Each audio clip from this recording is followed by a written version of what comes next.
Okay, we're live. We're live? Oh man, we're live. Where's my best angle? Wait, we're live? It says off air though still. What? Heather said she isn't watching it. She's waiting for it. Mine Hi, says Emily. live. Yeah, I see Hi, the Emily. live. I'm also Emily. Oh, we're Hi. live. Oh my god. Wait, it says we're live, says- but it Heather, doesn't. it says It's we're not live. showing up on YouTube that we're live. Yeah, Heather says it's not live yet. How do we broadcast this? How do we do This is so hard. You press think broadcast at the bottom, right? Oh, wait. I'm just going to click yes for all of broadcast. Okay, Yeah, sure. sure. Okay. I don't know what I'm doing. So wait, is it gonna go live? Yeah, hold up. Just Did it wait. work? Let me reload. Oh no. Is it I working? know, I'm just like, I don't like being on camera. I'm gonna pretend that we are like in a cozy place it's not with working. coffee. What? What the It's heck? just a coffee date. This is a coffee date, right? Yeah. It's a coffee date. It's a virtual coffee date. It doesn't show us. It's not. Oh, It's not no. working. Oh, Heather says it's up. Oh, it's up now. Wait. Oh my gosh, it's me. Does it work? Okay, it's working Okay. now. All right. Hi, everyone. So, welcome to our first roundtable, hosted by Mafa Board and in honor of Filipino American History Month. So, our first roundtable, I don't know what you want to call it. Our theme is the lack of Asian American / Filipino studies, and we're just gonna go first through our main, I guess, agenda. We're gonna start by introducing each other, or ourselves, name, school, and affiliated organization, and then we're going to do like a little, I guess, opening description of what we're trying to get out of this roundtable, and we're going to share our main objectives, and then also give like a little bit of disclaimers just so that we are all on the same page. And then we're gonna watch a video, and we provided some article links too if you like want to read those during or after. And then after we watch the short video, we're gonna all kind of share reactions and discuss. We also have some questions just so that we have like kind of a direction we want to go. And then we'll end with some closing remarks. So it's not too bad. I hope everyone who's watching is really excited. But yeah, okay. Okay. So to start, I think we'll introduce ourselves, right? So, Yep. Hello everyone. I'm Rafi. I go to the University of Wisconsin-Madison. I am part of FASO. I am the vice president internal with them, but also I am co-outreach for Mafa this year. So that's me. Emily, you can go. Emily Ballantyne. As she said, I'm Emily Ballantyne. I am your Mafa events coordinator this year. I'm a junior at Marquette University, and I'm also the fashion show coordinator there. So November 18th, guys. Rafi? I just went. Oh, sorry. Shoot, I'm so nervous right now going live. Okay. Kayla. Hi, I'm Kayla. I go to Loyola University, Chicago. I'm the Mafa treasurer this year, and technically my affiliated organization is CAPLA. Okay. Nathan, do you want to go? Oh yeah, I'll take it. Hello everyone. My name is Nathan Clyde Diaz. I attend the University of Illinois at Chicago. I am affiliated with Filipinos in Alliance. I'm a general body member, but I've been on board 2 years ago. But Nice. my loyalty for FIA has been big throughout my 4 years here at UIC. I am a fourth-year student, and I'm excited. And shout out to everyone that showed up to our first PCA, and it was awesome to see people from You guys different did a really good universities job. checking us out. Yeah. I appreciate it. Yeah, thank you. Okay. Emily? I'm Emily. I'm a junior at the University of Illinois in Urbana-Champaign. I am the Filipino Culture Night Performance Coordinator.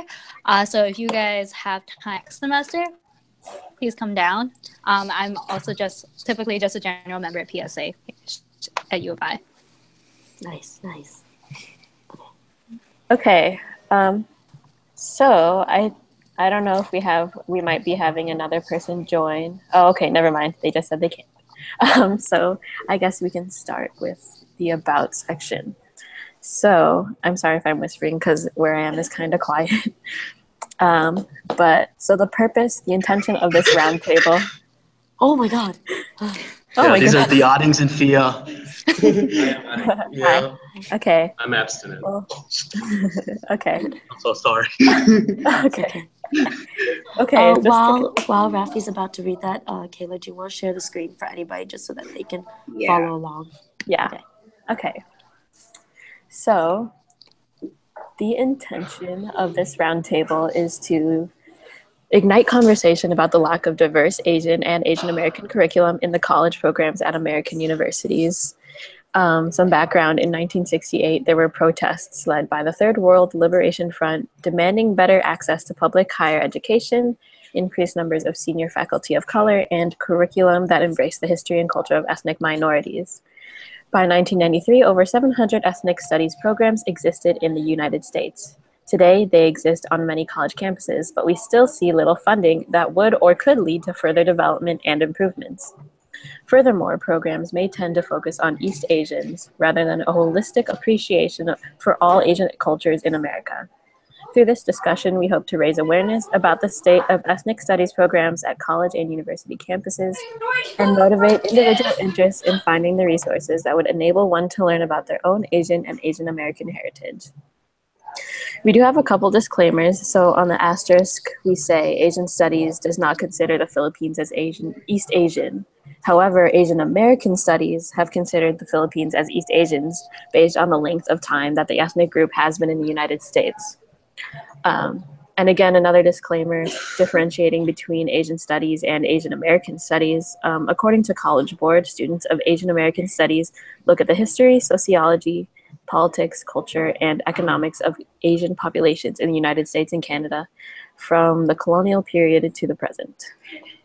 And so that's just the background of what we'll be discussing today. A couple of the main resources, the videos we're sharing, also give us a little bit of background. So we can watch these two videos. I believe Kayla will share them through her screen. And then there's an article we'll also be skimming through as a resource to react to. So. Okay, so we're going to watch this first video. They're both from San Francisco State, but here's the first one.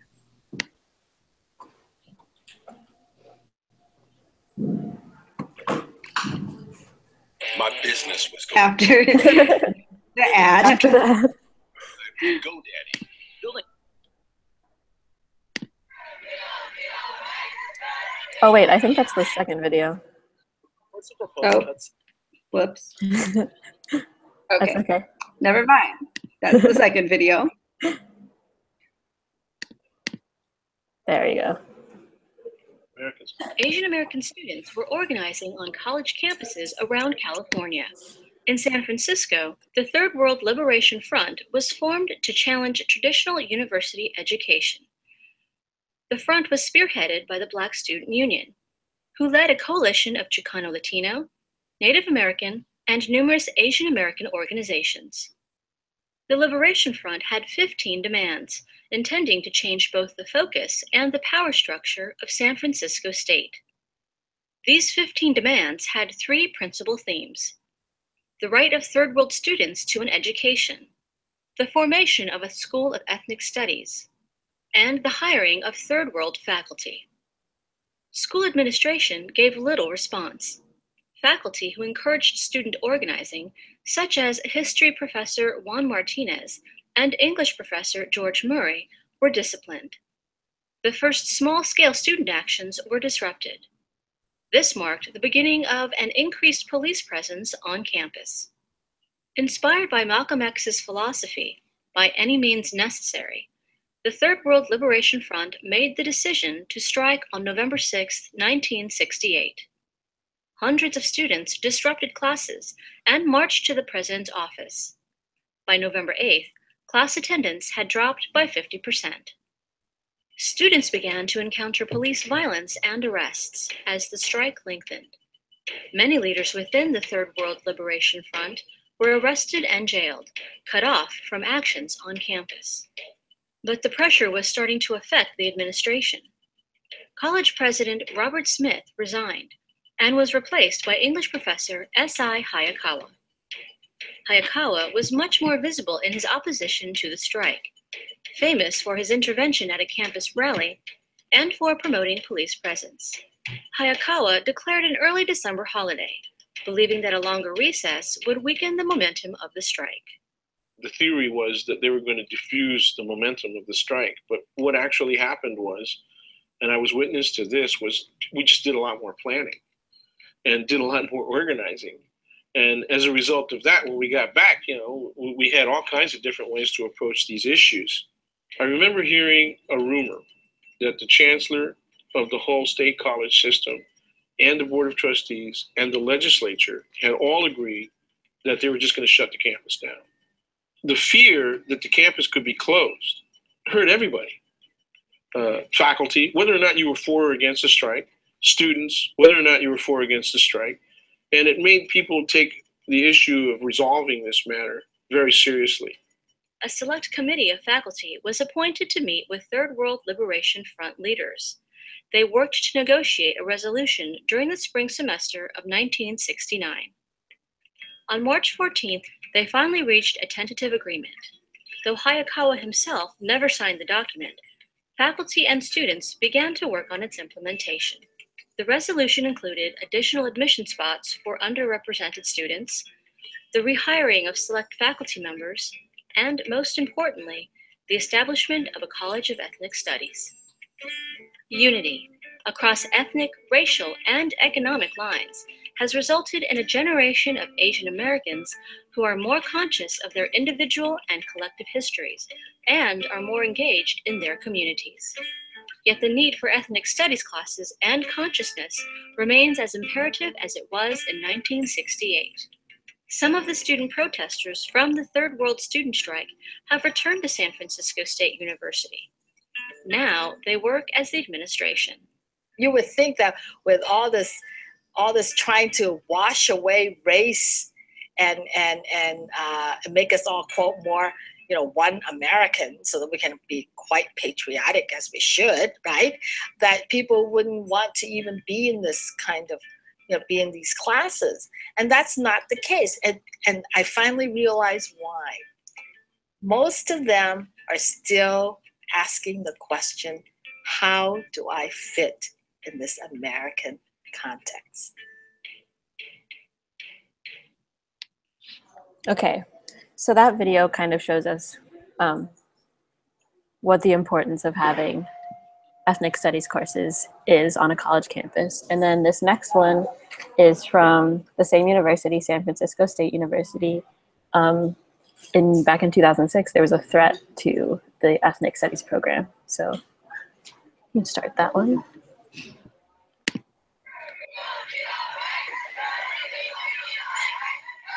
With reports of proposed cuts to the ethnic studies program, students and faculty of San Francisco State University voiced their frustration to the school's president, Leslie Wong. The College of Ethnic Studies could lose about 40% of its operating budget and half of its educators due to the depletion of the reserve fund. These students say that it is unfair for ethnic studies to take such a big hit. Ethnic studies is the only space in academia that is not catering to whiteness. It's the only space that is centered on people of color. And so to attack that one space that we have, it means much more for not just us, but for our communities. These issues are not just happening at SF State. It's something that's happening within our communities, something that's happening nationally too. And so us being here is not only to show our resistance, but to also be a beacon of hope to everyone else in those communities and let them know that we are still fighting with them. The College of Ethnic Studies was founded after a coalition of minority students called the Third World Liberation Front fought for education that catered to people of every color in 1968. FAHM educators say that fight continues on today. Right now, and I think it's already been said, San Francisco Unified School District has fought for ethnic studies in all schools. Who's going to train those teachers? It's got to be us. We're the only college of ethnic studies in the nation, and we really believe not only in having ethnic studies for San Francisco State, but then all over the nation. We need to put the pressure on Sacramento to properly fund San Francisco State and the CSU and the UC. And then we need to keep putting pressure on the administration to fund ethnic studies and all of the colleges that have really, received devastating budget cuts across the board. Just because we have a title that's not tenure track or lecture doesn't mean we don't teach as hard or as passionate as we need to teach for our students. And I think taking that away is taking away mentors. It's taking away lifelong relationships that can help each other, advance, well, not with just an ethnic studies lens, but with our own communities. President Wong told students and faculty that no plan exists to reduce the yearly budget for any of the 6 colleges at SF State, including the College of Ethnic Studies. According to the San Francisco Examiner, Wong said the university will give $200,000 to the college from university-wide funds for future plans. However, students says that money is not enough and laid out their own list of demands President Wong should meet, which include the restoration of adequate funding to the college and hiring of more educators.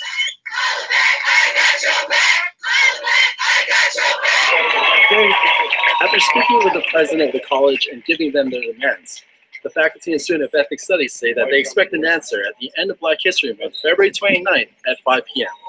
We're Malcolm Clark, CBN News, San Francisco.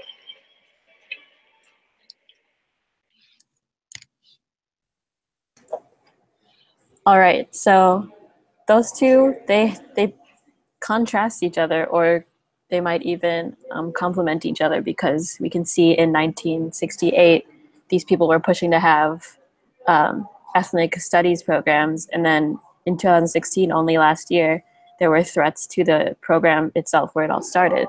So what are everyone's reactions to these 2 videos?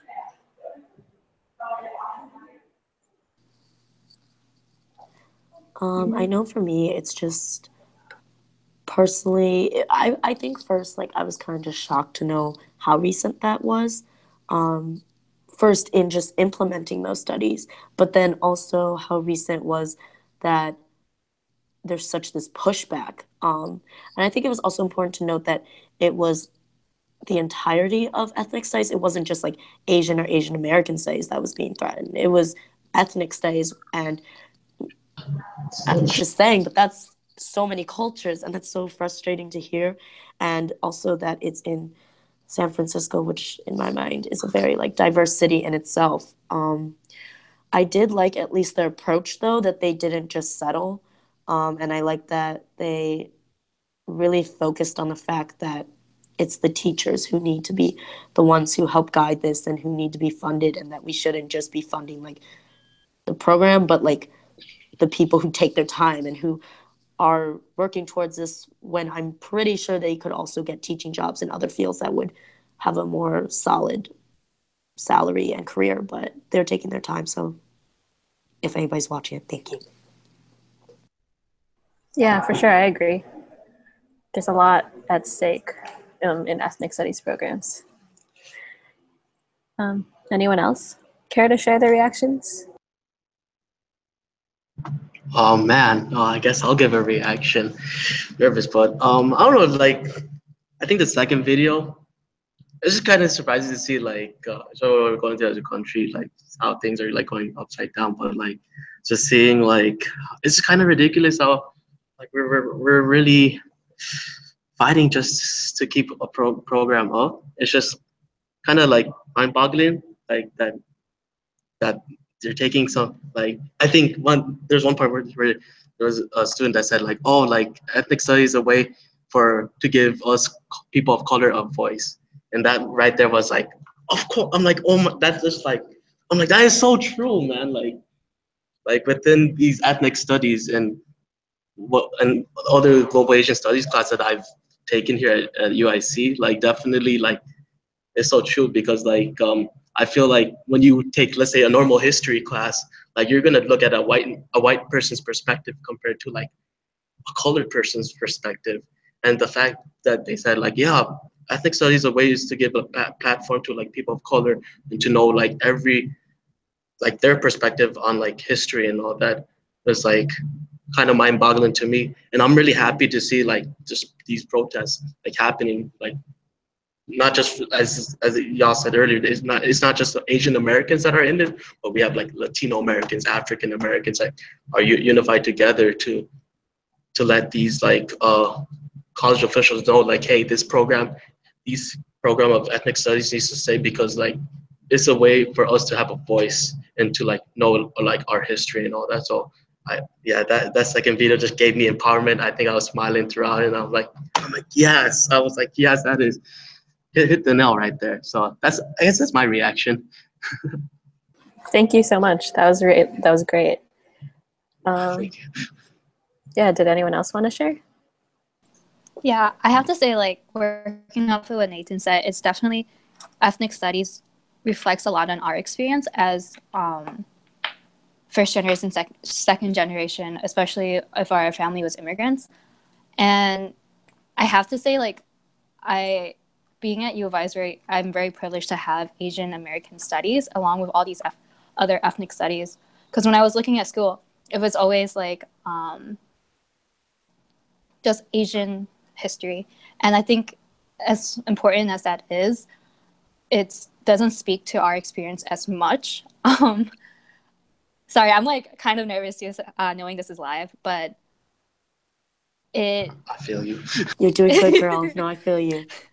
And it's like, to the other Emily, it's like there's such like this movement for it, but also this movement back, because there's not an emphasis on our experience, right? Because I feel like he put a lot of money towards an investment towards history, but not what history has affected us now as present time citizens. And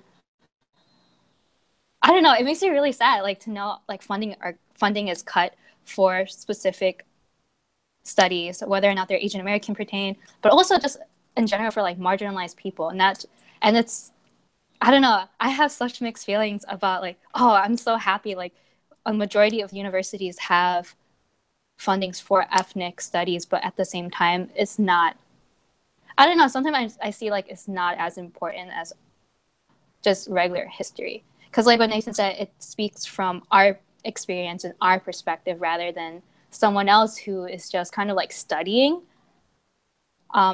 this discourse. Yeah, I like, it's my apologies if that wasn't too coherent, but that's kind of like my reflection of the two videos in general. Thank you, Emily. That was really great. Thank you for contribution. So that kind of, when you discussed you were privileged on your campus, that kind of brings us to our main article. And so we found a document that was highlighting the state of Asian American studies in the Big Ten. So that really pertains to us as schools in the Midwest that are primarily Big Ten schools. I'm sorry if you can hear people behind me. But so in this document, it just highlights, or it asks each of the schools in the Big Ten the same questions. Provide a brief history of your Asian American studies. What is the population of Asians? What are the current challenges and directions that you face?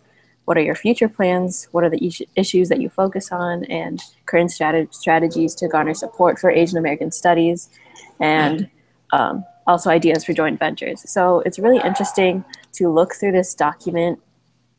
You guys have access in the doc that we shared with you. But it's really interesting to look through all the schools and see how they respond, because UIUC, I was reading it earlier, UIUC says they have a good movement and community around Asian American studies versus University of Chicago that doesn't consider their Asian population minority at all, even though they still are a minority population, despite the fact that they do have a rather large Asian population compared to maybe other state schools. Just to interject, Kayla, do you want to just share so that they can see like I think there's more than 10 schools on here, but a number of them, like if anybody's watching, like I'm pretty sure your school's involved. Yeah, so we have UMich, UIC, UIUC, Northwestern, Michigan State, Wisconsin's on here, Minnesota's on here. Purdue, OSU, UWM. There's a lot. Penn State even. Penn State is on here. Marquette is sadly not on here. Marquette, sadly not. Yes, these are the Big Ten schools, so they do not include Loyola, smaller schools, Loyola, Marquette. So like, if you guys want to both kind of skim through that and then say any comments you have, comparing the schools or just in general. Yeah, it probably is really I don't know what the word I was going for, but relevant to both of you guys, since both your schools are on here, and you could see maybe like what the initial state or at least game plan was. You said this is 10 years ago, right? This is from the year 2000. 17 years ago. Wow. Okay. Yeah. So it is a little dated. See a little if anything has changed. We can go in further into like during the discussion question part of this discussion. Yeah.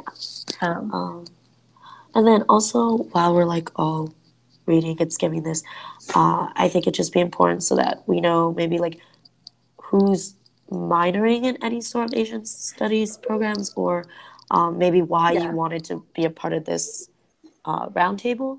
But so while they're reading, I'll say on my campus I am an Asian American Studies. Well, I am completing a certificate in Asian American Studies. It's similar to a minor, but with the implication that I can get a job in that field, the certificate. And so I decided to take that course, or to complete the certificate because I had taken one course in Asian American Studies that was culture and literature. And I primarily took it as an ethnic studies course, and I picked Asian because that's what I was. I was like, oh, I'm Asian, this will be easy. But when I took the course, I found out it was really, as a literature course, it really gives you context, or like you can read literature in the context of Asian American experiences. And that course really just like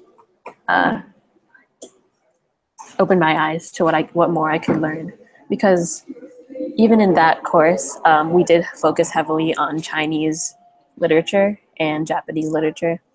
So I was just really more intrigued to learn about other cultures in Asia, in Asian America. And so that's why I decided to be an Asian, or complete the certificate. Anyone else? I guess if we're talking about our backstory and why we wanted to do Asian American Studies, so let me go from the beginning. So 3 years ago, coming in freshman year at UIC, I came in wanting under the pre-nursing track, like every Filipino or majority of the Filipino Americans that I know. I guess going during high school and into college, I thought I wanted to be a nurse, because like my mom is a nurse herself. It's just like, oh, anak, they make a lot of money. It's a good job, only 4 years and good income. Like I was like, oh, I think this is it. This is it. Like, why not? And then like obviously, like I feel like what I've talked with the UIC students about like science classes, I feel like a lot of them complain like, it is tough, and just me underperforming in these science classes and like taking anatomy classes at UIC, which is like arguably possibly like the hardest course on campus. Like it just like took away my pride.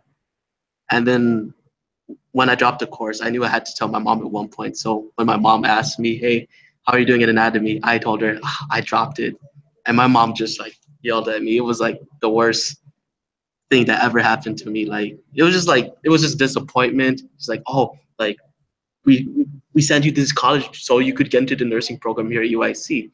And because of that, like in Carter, that incident I had with my mom, it just took the lights out of me my second year, because I thought I was gonna apply to the nursing program at UIC, but it's just like I felt lost at the time because I didn't know what direction I wanted to take. Like I probably took sociology classes probably my second semester at UIC as a freshman, and I was like, oh, it's a possibility to take that. But then like I guess most Filipino parents, it's like the only thing they know that's what's best for the children is the STEM field. And like when I told them, told my mom, hey, I think I want to do sociology. She's like, oh, what are you gonna do with a sociology degree? At the time, like I had no answer for that. And like I guess come towards the end of the sophomore year, my mom asked me one more time, like, hey, I need to know like if you're gonna stick to this or not. Like, or do you want to do nursing? And I just straight up told her like it just wasn't for me. And I think throughout that summer, I just had to think it through. Like, what do I want to do? What do I do for fun? Because like the stuff that I did for fun when I was under pre-nursing, I didn't care about like learning like the science behind like cells or all these small details within science. I just didn't care. And I had to look back and think about what do I do for fun? Okay, yeah, I watch a lot of Asian American YouTubers, and like to them to have that type of platform, I'm like, shoot, man, like with me studying sociology, you could definitely see like how like us Asian Americans, like how you could take that field and like incorporate it with like Asian American studies. So like just that type of aspect, just sitting back and looking at myself in the mirror and say like, what do I do for fun? And literally like I literally watch a lot of like Asian YouTubers growing up and just having that aspect and just seeing them have that platform is like, oh, why not try and take that chance? And the fact that I was already involved with FIA, the Filipinos in the Alliance for, if I was like a cultural dancer or the socials or just getting involved with the Mafa, is just that also contributed to like, hey, maybe I should like take a leap of faith and go something unorthodox as an Asian American. That's not, which is like I guess you say the traditional is like going into the STEM, but I knew for a fact that I had to do something different because it wasn't me. I honestly like I felt happy to just get into the program because like just being in UIC, just being in the city, it's I believe it's up there with regarding diversity within the university. So I was just happy that really contributed and just taking like a couple like global Asian studies classes, whether it's Asian American. Last semester we actually had a introduction to a Filipino American studies class. It was just awesome. It's just having that experience is like, wow, like let me be like honestly I didn't think I wanted to be part of it, but I'm like, why not be part of history? So I just like jumping into the aspect, taking the leap of faith is like it was just taking that leap of faith to be part of something that's like unorthodox. It's just because we're all like most Asian Americans that I've known are like in the STEM field, and that's real. I feel like with me going into pre-nursing, I feel like I was only trying to fill in the stereotype. But then like just taking that, just stepping back and like looking at myself like, hey, I gotta do what Nathan Clyde Diaz has to do compared to like what every Asian American should do. So That's like amazing. yeah. So yeah. Oh damn, did I talk a lot? But just to That's okay. like just to like just to wrap it up, I guess that just thinking about what I did for fun. As I said, Asian, like watching a lot of Asian YouTubers and just them having that platform to talk about like Asian American like identity or like problems we Asian Americans face is like, wow, that's pretty real. And like to take class like sociology and tie it up together, it's like that's awesome. And to top it up with global Asian American studies minor, it's like, oh, why not? So that's how I decided to be like, hey, let me go on that unorthodox route outside the STEM field, and why not maybe in the future like maybe get involved within the Asian American community somehow. So yeah, that's my story. Thank you, Nathan. Thank you. It's awesome that you shared that, and awesome even better because I think like all of us are very comfortable now, even though we're live. Yeah. Okay. But yeah, all right. Okay, Emily, did you want to share, or do you think we can move on, or which Emily? Either one. I mean, I can do a very quick like 10-second introduction if you want. Okay, so quickly, I'm an Asian Studies minor, not Asian American. Unfortunately, we only have Asian Studies, but it's largely because I'm not Filipino. I'm Chinese, and I was adopted. So it's kind of a way that I stay connected to my culture. So there's a lot more, but just for the sake of time. And Emily, do you want to give a quick? Oh yeah, I am currently an Asian American Studies minor. I took it primarily because it also spoke to my identity and experience, and knowing kind of like the history behind of where kind of like how it's come to be, like why we identify as Asian American. Yeah, it's just mostly about the experience and the history, and kind of like how to take that learning experience to as the way to navigate as the future comes.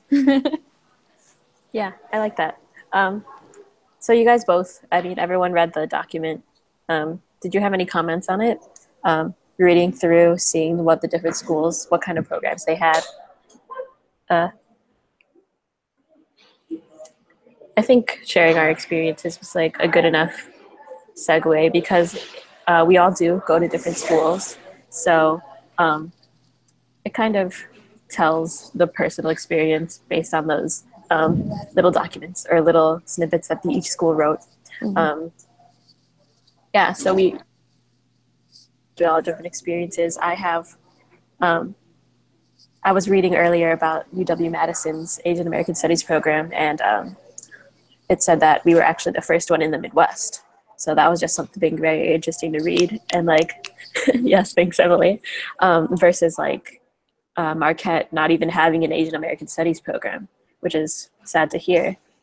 So it's really different experiences depending on the school you go to or what programs are available at your school. I think then we can move on to the discussion questions. We'll start off a little bit first with,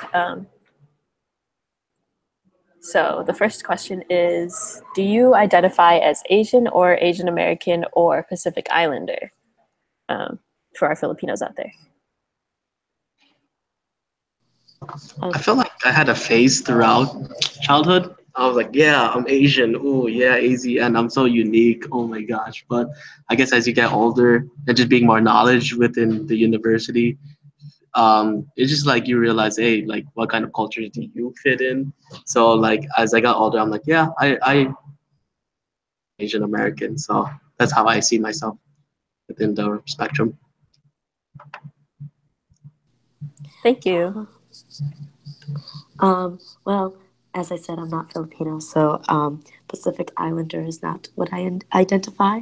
But I think before high school, or in high school, I didn't necessarily like identify as Asian, but if someone said, "Oh, we're the Asians," like I knew who they were talking about, kind of thing. Like they weren't saying it negatively, but it's like I think I was comfortable with being called Asian, but like now, just as someone who, for the most part, is a very Americanized, I love it more when people recognize me as Asian American. So,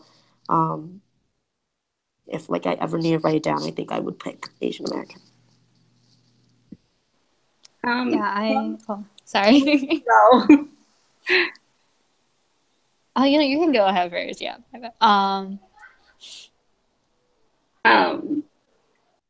I identify myself as Asian American, but because how I grew up, my parents were super assimilated into the American culture. I guess I lean more towards the American side, in Asian American, but a lot of it has to do with how I was raised because I have very Americanized Filipino parents. But yeah. I am Chinese Vietnamese, so it's kind of your experience too, Emily, where I didn't really was very, very aware of my identity. Like if someone said Asian, I'll be like, oh, that's me, right?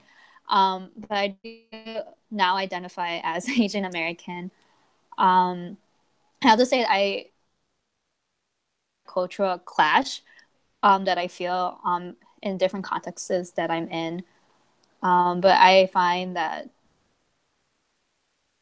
my parents are very old school, but they're also very Americanized at the same time. Like they understand the culture, but they always try to make it so like it's, like a Vietnamese Chinese culture.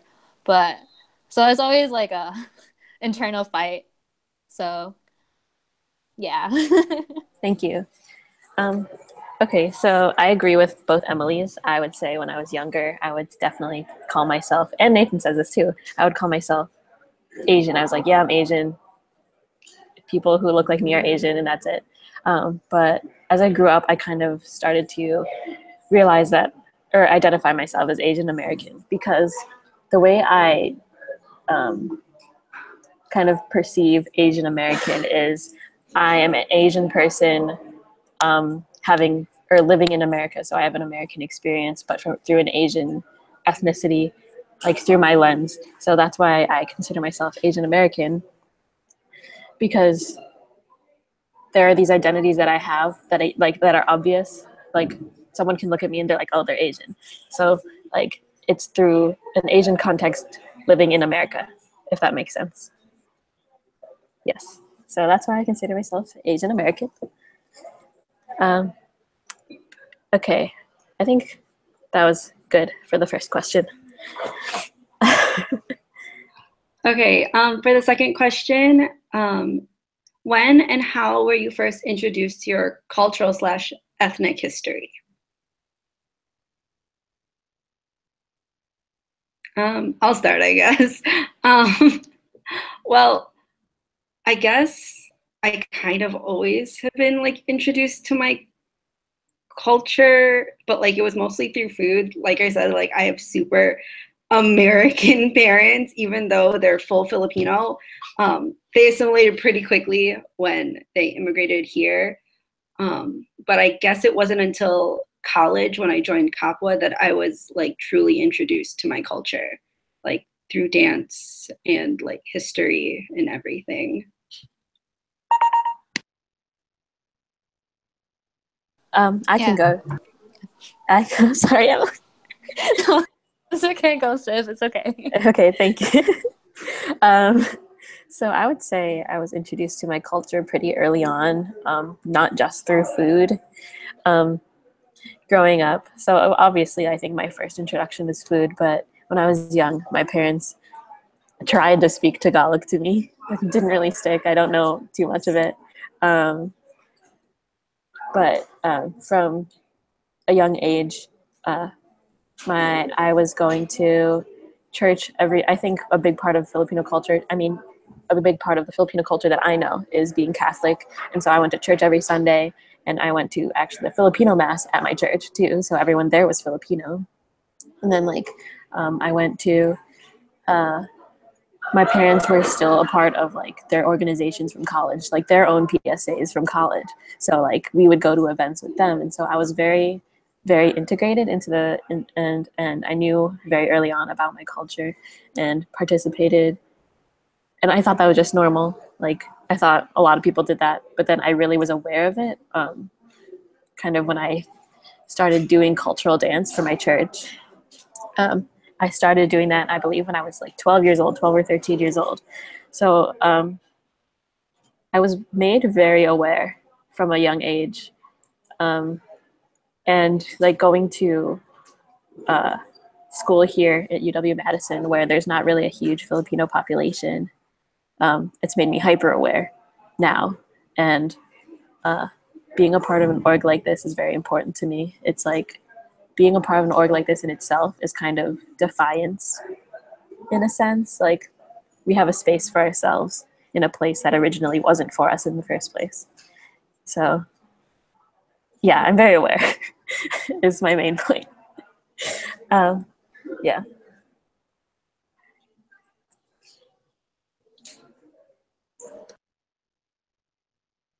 I was also very young when I was introduced to my culture.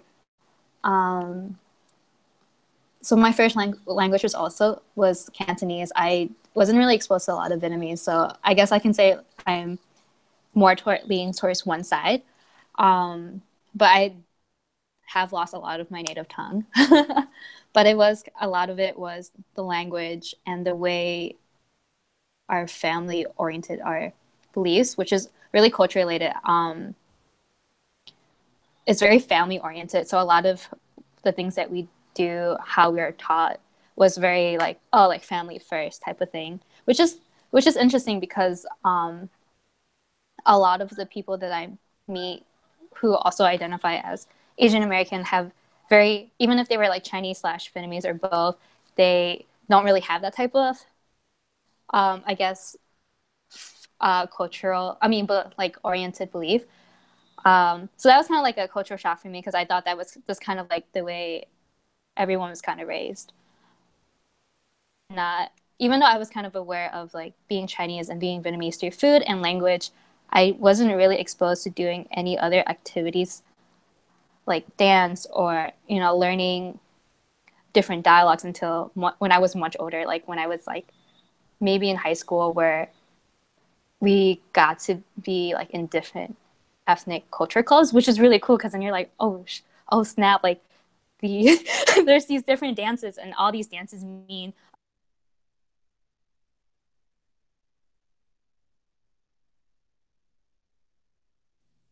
Did she just leave? Oh, yeah, let's see what's happening. Oh, God. I was into it, and I was like, oh. I know, right? Okay. I think she froze. Oh, no. All right. Do you mind if I start then, and hopefully she can come back? Yeah. Yeah, go ahead. So, for me, like I said, I'm adopted. My parents are white, and then I have 5 younger siblings, and we're a mix of 4 of us are from Vietnam and 2 of us are from China. So, growing up, like, I think we were introduced to multiple Asian like cultural things, but I think it was really hard for me to determine ever which exactly was Chinese. Just because we went to different food places. My parents tried to get us to learn the language, but it was a little difficult coming home and like not having anybody practice with.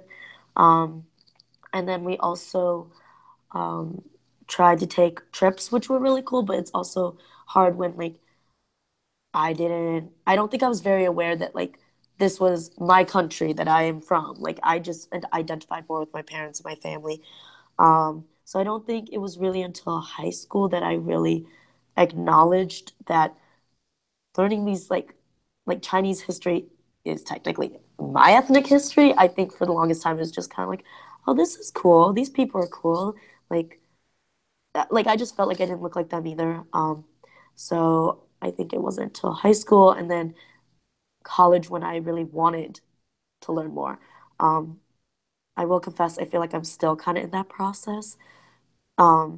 Just because even in high school, even though I was in like the Asian youth group, it was predominantly Filipino, and now I'm in BSO, which is predominantly Filipino. And I'll admit, I feel closer to the Filipino culture. I feel like I stand more in solidarity with it than I know my own culture. So it's sometimes a little difficult with that, but I think, I don't know. I enjoy that I'm still learning more, that I'm still in this introduction to it. So, yeah. Cool. Yeah, I'm actually happy to answer this. Yeah, regarding like I guess knowing when being aware about my identity, I feel like I've been woke since I guess when I came out of my mom's womb. No, I'm just kidding, but like I feel like I've been really woke regarding being Filipino American, being Asian. I guess like obviously like TFC, the Filipino channel, and just like Filipino media was like surrounded by me. So like that would be one way I would be woke. And I'm quite unorthodox regarding like religion. I know a lot of Filipino Americans are Catholic, but I grew up as a 7-day Adventist, which is basically a lot of people are like, oh, what's that? But like I guess to like basically to like sum it down or dumb it down to it basically is just like 7-day Adventist is like a combination of Christianity and Judaism together. So basically like I go to church on Saturdays. There's like some rules that are I follow that is kind of similar to being Jewish, but regarding like I can't eat certain foods and all that. But I guess to this day, like I call myself a Adventist. Like I'm not really into that religion. I mean, I still go to church and all that, but like I know for a fact where I stand personally. But like yeah, just like talking about like growing up in that type of church, like my church I grew up was really diverse. I grew up like the majority of the Asians there were Filipino, so just having that aspect of like having Filipinos in my church and all that. It's just like the environment that I was surrounded with, whether it was entertainment and like the people that I was surrounded with, definitely helped. I guess regarding like culture, regarding like let's say cultural dancing, didn't take didn't take a step until high school, because fortunately enough, my high school had a Filipino club, and like it was just like it was cool just to know about cultural dance.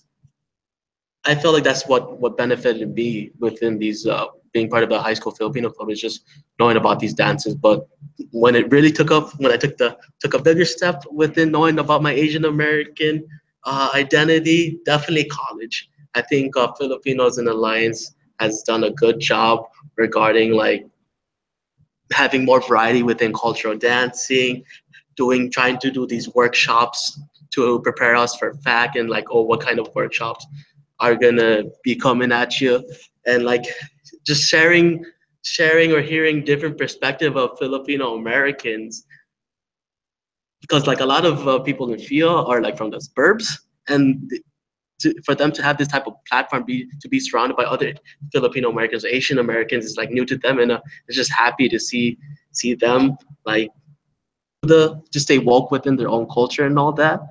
So yeah, man, I feel like college is definitely a big step to take these, to just know what's up, and just surrounding myself in the environment of knowing that I'm Asian American and all that. So very, very blessed and thankful to with Thank the you. lifestyle I have. Yeah, thank you. Thank you. Emily, did you want to finish your thought? Emily's phone died, so that's why she kind of got cut out. But if you wanted to finish your thought, I think what I'm hearing from all of these responses is that, to tie it back to the theme of this discussion, is that we don't really learn about ourselves in school at all, even at elementary age. It's something that's very scarce. I hear a lot, scarce is the word, not scarce. But I mean, what I hear a lot is that in history books, we get a paragraph in like when America colonized us. Or an obnoxiously long textbook that you don't want to read about China. Yeah, you either get a paragraph or you have to study us like completely. Like you have to read a textbook on us. So we really get our education from each other and from our parents. And so that, I guess, kind of leads us to our second question. You look super happy.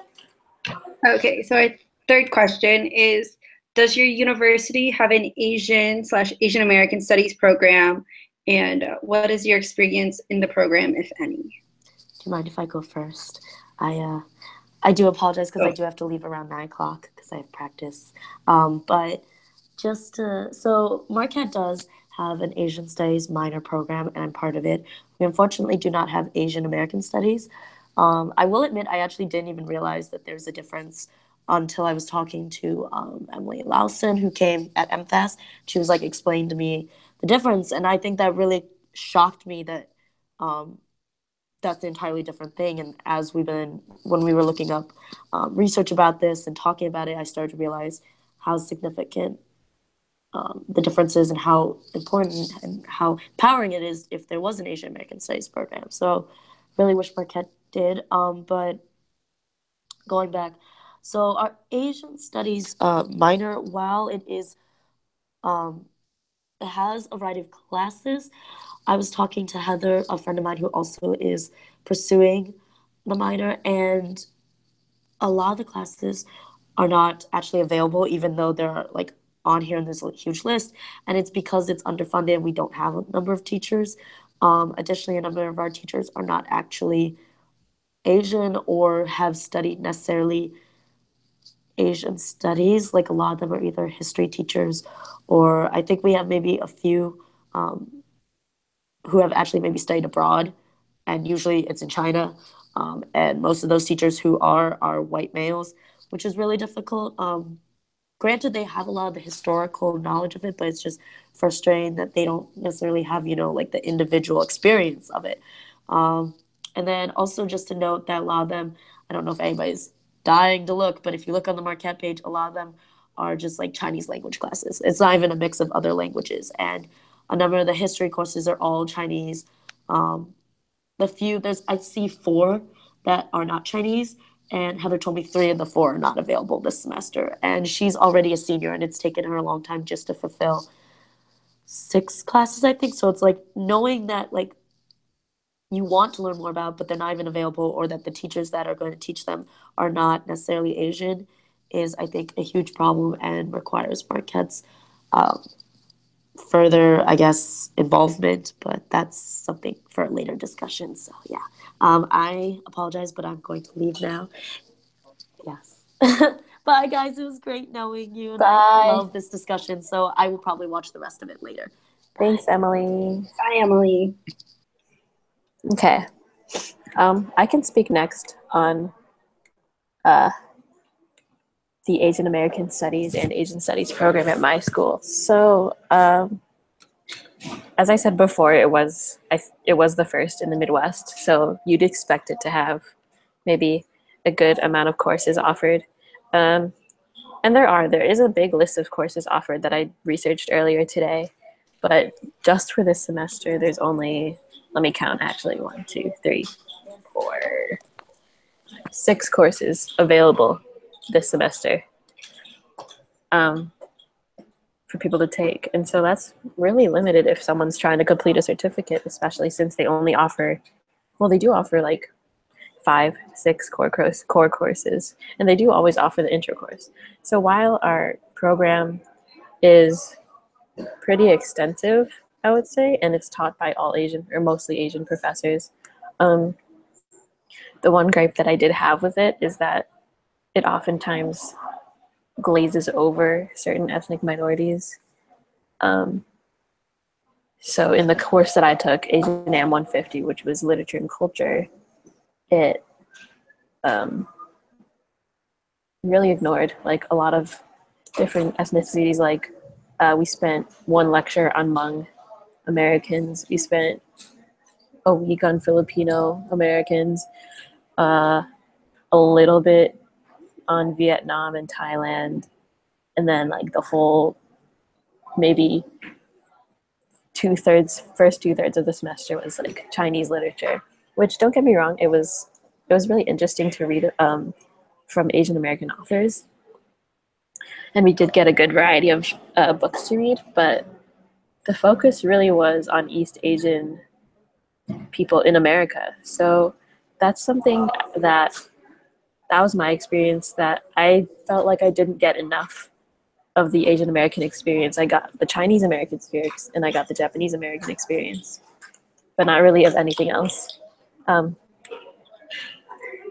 then I don't know too much about the Asian Studies program, but there is someone I know who is taking these courses, and they like it, but they don't like it. The program is filled with white men teaching the courses, and actually, I think the majority of the professors are white men, versus like Asian American Studies, which is mostly Asian professors. And so that's also how Asian Studies is here. I don't really know much more about it except for that. And I do hear there is a heavier emphasis on East Asian countries. Yeah, so that's my experience.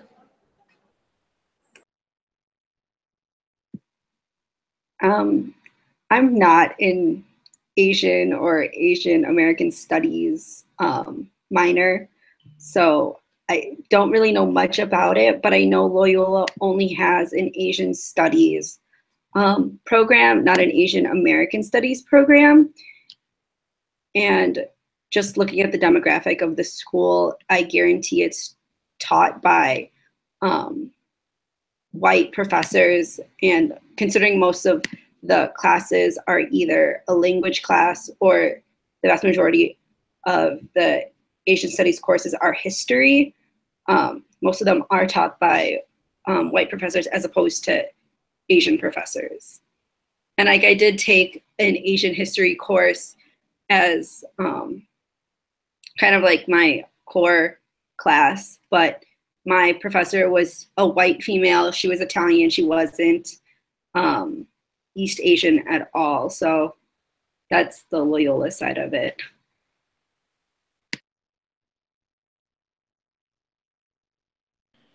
So sorry about my phone dying, but it's okay.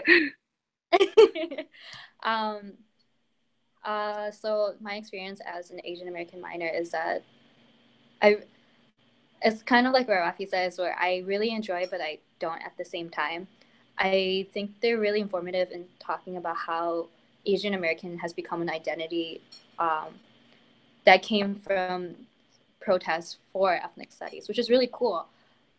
I do think there's an overrepresentation of East Asians. A lot of it does talk about like the experiences of Chinese and Chinese Americans as well as Japanese and Koreans, which I think is really cool to see the intersections of identity and how it plays into how we navigate. But at the same time, it does put a lot of people in a weird place who do not identify as Chinese or Japanese or Korean. And this also plays into a problem being involved on campus organizations where you want to talk about these discourses, but it's really hard because there's a gap between different ethnicities.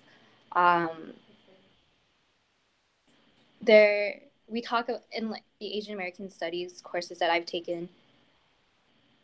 I think I was privileged enough to kind of like be really nitpicky about like which courses I take to fulfill my minor, where I got a good taste of the South and Southeast Asian history, but it's very little. Like it's very oriented on a certain group of people, which I hope that is something that across the board universities can change in their ethnic studies, just because it's really good that we have so much discourse about Asian American experience, but at the same time, I think that's our fallback when it's not represented equally across the board. So yeah, that's kind of my experience so far as studying Asian American history. Thank you.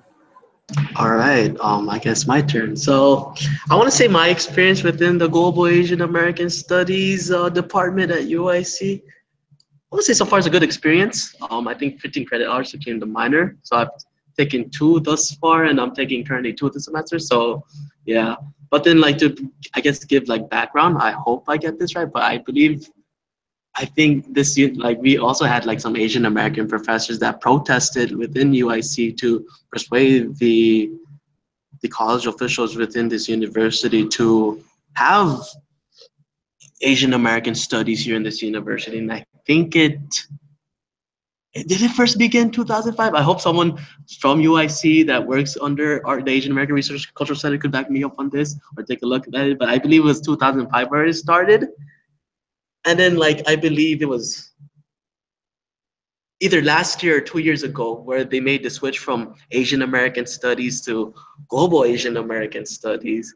So like the classes I've taken so far, the 2 classes, one was Global Asian Studies, Introduction to Asian American Studies.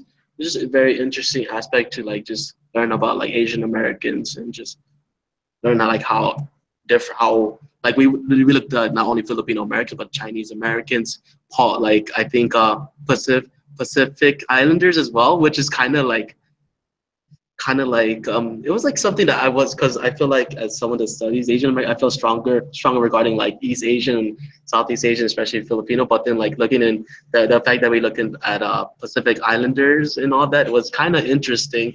It's something that like caught me by surprise when we were looking through agenda. It was something new, and looking at like South Asians as well. And also, like I said earlier in our roundtable, last semester was the first time we had a introduction to Filipino American Studies, which was is taught by the same professor that taught my Asian American Studies class, and he also was the judge for Battle of the Bamboo last year. So yeah, shout out to Jeffrey Perillo if he somehow encounters this video. But yeah, those experiences are cool. And the current classes that I'm taking right now is Global Asian Studies, just to know like basically that class is just talking about like, I guess if I were to look at it, like just Asians globally, whether in different communities, and just like knowing the history, like for example, like imperialism, and just seeing like how like Asian culture has been spread throughout the world. And I'm also taking a 400 level class talking about Indian art history. Something like it's not my strongest topic, but then it's very interesting to see like South Asian, like especially India, to have this to have a class to learn about that culture and to see like how their culture could like be different from ours and all that. So like all the classes that were, are taught are all Asian American males, but my 400 level one is taught by a female Caucasian. So but like yeah, it's cool, and I do give props to my 400 level professor for sharing her knowledge on Indian culture, which is really which I really enjoy. And yeah, like the program's really good. I have a lot of friends in here that take these classes as well. I have a, and also like the professor that taught film studies, he also teaches a hip hop dance class. So I know a lot of people like are attracted to that. So I'm hoping next semester I take a crack at that class. So yeah, I would say so far so good. Like they provide a lot of like Asian American awareness and like other classes. Like I think there's one regarding like Chinese introduction to Chinese politics and all that. But yeah, I would say so far like I would say I'm quite satisfied with my experience with the Global Asian Studies program here at UIC. Thank you. I think we kind of answered question 4 with that one. But yeah, ethnic Asian American studies are very important, and it's good that we even have these programs at our schools. And sometimes there are problems with it, and there are changes we want to make, and we want to learn more about not just our own ethnicity, but other ethnicities that are here in America. So it's not wrong to want change, and by no means is any criticism an attack on a program, and maybe it is, but a founded one. Change is good. Change is good. Change is always good. I mean, okay, well, relative. Yeah, to extent. That could be another roundtable if you wanted to, but yeah, sure. Yeah, so I think we pretty much covered all the discussion questions. Does anyone have any comments, any closing remarks, a takeaway from this discussion? How do you feel about this discussion? I'm really happy because I guess coming into tonight within this roundtable, I was kind of hesitant. I'm like, oh, like I don't know, man. Like I don't want to make like Fia look bad and all that, but at the same time, like I'm here to like go off with what my experience, what I had within UIC regarding the Asian American study program that we have here, and I was just happy to just share like my perspective and hear like y'all perspectives as well. Like how do you guys do Asian American studies and just to like observe and to like hear what you guys going through. It's just like I think it's amazing to have this platform and just to see what other schools are doing. So very happy to see where we at, and just hope to God that like I'm pretty sure we're all aware that maybe the Asian American Studies programs in California are quite big. Hopefully in the future, Midwest, man, we gotta rise up, man. So hopefully, yeah, that's my take. Thank you for sharing. Emily? I have to say I was really hesitant too. But I think dialogues like these are really important because it really speaks about like, I feel like I talked a lot about things I wanted to change and kind of like the struggles that I went through as an Asian American and trying to learn about our experience. But I do think that it's really important to reflect on how much we have progressed. And it's really amazing that even though it's not where we want it to be exactly, it has come a long way. And I believe that these dialogues and us taking it like our feelings and thoughts to action to find a solution to like further progress, like ethnic studies and being aware of diversity and the intersectionality of identity. I think that, even if it's not our time and we're in school, eventually it will progress to a place where we want it to be. And I think it's important to just kind of like reflect. And like I said, like dialogues like these are really important because it does speak to like our experiences and to see in the future, especially in education, like higher education. And I hope like whoever's viewing this can like reflect on like their school and what they can do to be more just aware of like where they stand in the community, because what Nathan said earlier is like having ethnic studies makes us have a voice, and that's really important. That's really how like ethnic studies came. We mobilized together, we stood in solidarity, we recognized like, oh, we may be different, but we have the same fight to a certain goal. So yeah, I think I'm really thankful that I joined this dialogue, this roundtable, and it's just important. Yeah, so I'm really thankful. Thank you so much, Emily, for sharing. This was when we were discussing topics to do at the roundtables, and this one came up. I was very excited just because, well, first, I am an Asian American Studies minor. I'm doing the certificate. And so I thought this was very important to share because some people think it might not be important. And so having this platform, as Nathan was saying, is a really good way to show that there are people out there who see problems and advantages with Asian American Studies programs, and that we're not all on the same page, depending on what school you go to, or even if you are kind of skeptical about taking an Asian American Studies course. Yeah. Kayla? I mean, I'm not Asian American Studies minor. So, my insight, I don't really have one, but I definitely liked learning about it because it's something I didn't know about. I didn't even know if Loyola even held a program like that. So it was something that I had to research and look up myself, but I liked hearing all of your insights and like how you feel, especially since you guys are part of Asian or Asian American Studies programs. Thank you, Kayla. Okay, well, that's it for our discussion. We do have additional resources that you can look through in your free time. We have a video on Asian American Studies now, in the present day, and with the state of them and what people are doing to kind of improve them. And then a couple articles about why they're important, basically covering a little bit of what we discussed today. But thank you everyone for coming. Thank you for sharing. We really appreciate having you. Just as a closing to anyone watching, this is a part of our cultural bucket list for the month of October. It is Filipino American History Month.